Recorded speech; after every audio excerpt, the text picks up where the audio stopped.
Welcome. I am Romy Hooper. I will be reading Hollow World Entertainment's The Seven Sea Sisters, written by N.B. Baker. I forget what day it is. I've lost track of time attempting to create life. My creations still do not surpass my first. As for them to surpass my first, I would have to have a first. I am eons in, and my hands still fail to summon intelligent life. I can give birth to plants of nearly sentient nature, but I still fail to create my own humans. I have spent decades sculpting the land just to lay it to waste in fits of rage as my abilities as a deity see their limits. Upon an island I lay, no room for anyone else. Not that I could create anyone to enjoy my speck of land with me. At least that is what I thought.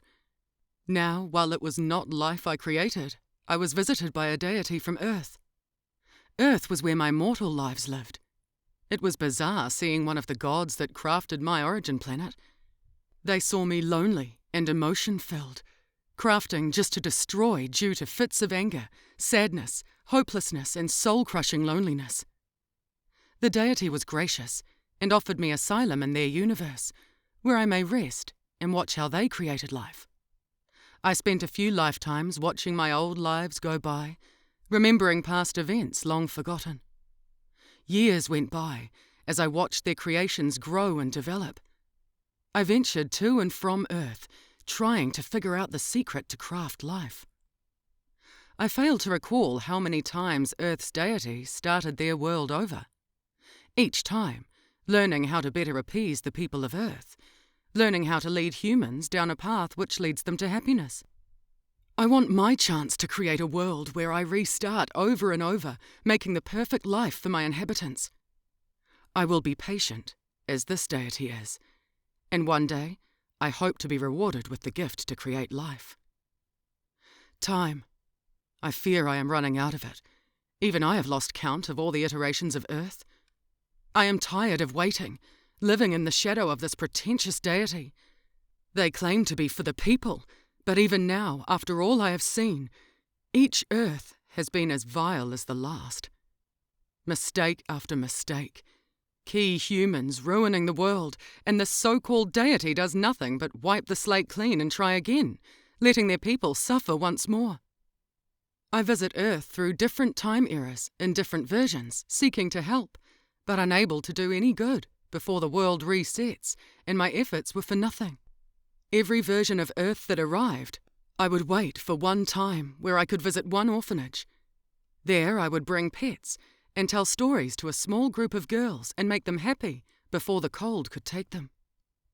I would tell them fantasies of sailing in ships all over the world, where they got to see all the wonders Earth could hold, the whole time running from pirates and creepy sea monsters.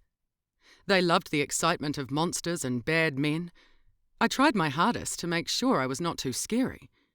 No matter how well I prepared them, the deity of Earth had wrote they were to die of the cold. Poor, alone, and hungry in their little book of destiny carried on their person. This deity was no idiot. They could sense my hatred and in return said they decided to let me vent, let me change one thing in their world. Without hesitation, I ran as fast as I could to the orphanage, where I greeted the 7 girls once again.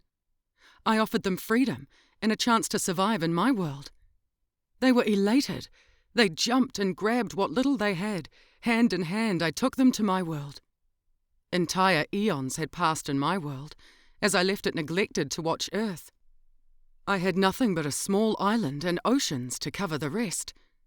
I could see the disappointment in their eyes. Had I done wrong? Was this fate worse than what the other deity had done? Had I lived too long and simply forgotten what humans need? No. I was going to give them a life worthy of all they had been stripped of. So I told them with words of the mind. I gave them visions of all the lives they lived and what their deity had written of them in the Book of Fate. I flooded their minds with the memories of all the lives they had lived. Never had I felt hate this strong. I saw pain and anguish that dwarfed the pain I felt through the eons I sat alone.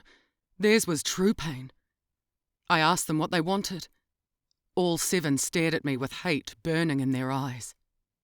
one word uttered between them in perfect unison. Revenge. As this word was uttered, I felt my body overwhelmed with emotions. I was incapable of crafting my own thoughts. My mind was filled with raw emotions. I could feel the girls in my mind screaming. Although there was only 7, I saw every iteration of them that ever existed, all of them demanding revenge. I could not deny them. I had seen suffering of innocence time after time, and this time the innocent would claim what was owed, a life for a life, and they are owed more lives than I could count. I told them to wait. They trusted me as I jumped back to earth. They awaited my return. I could feel them, their thoughts, the once sweet thoughts of 7 little girls, turned sour by the visions of lives gone by. Their deity did not seem to notice me this time. They were busy redoing what was already redone. I could feel their cravings. Each time I walked past a human, I could feel their rage burn inside my brain. I was incapable of controlling myself. I could feel the emotions of all the inhabitants of my planet, and all of them were full of rage. I was unaware that I had released every soul of every version of those 7 girls into my world. My young mind was unprepared for the minds of so many. Even though I had lived for eons, it was nothing compared to the amount of times those girls had existed.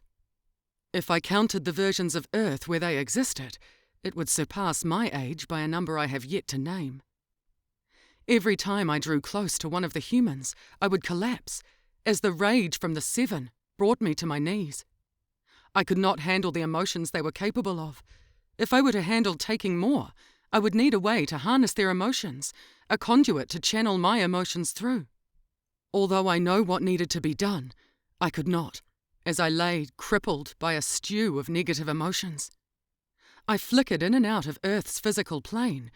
Eventually I found myself stable in the physical plane, curled in a ball next to a carnival, weeping and writhing like a babe out of mother's arms. I had no hope, as I laid there, incapable of moving. But then a man in a strange outfit laid his hand upon me, asking me if I needed help. I saw my chance and acted. I grasped his head, knocking off his hat. I funneled all my emotions, and those of the girls, through this man. His head burned as he was removed from his own body so he could be filled with what he did not know. At that point, I could see everything I needed. I did not need to create life. I was going to harvest it. I gleamed into the man's mind, the circus conductor, now the conductor of my emotions. He had dreams and nightmares, and these are what I will harvest to give birth to life in my world. My emotions had been drained, but essences of the girls' emotions still remained. I was now nothing but empty husk, filled with pain. I returned to my girls, all sitting patiently with eager grins. They asked if he was their first prey. I turned to see my conduit standing behind me.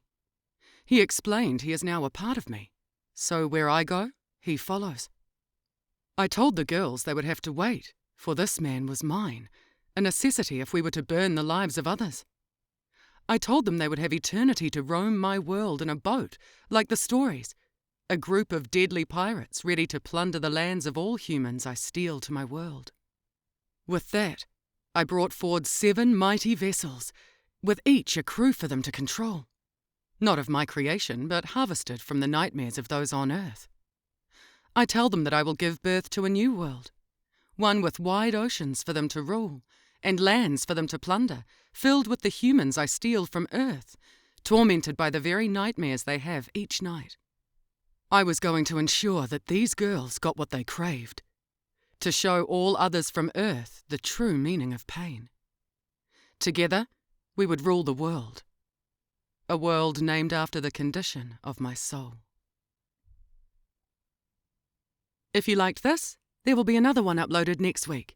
And if you don't want to wait for the audio version, you can read Hollow World Entertainment's full collection on www.enterthehollow.com. Links in the description below.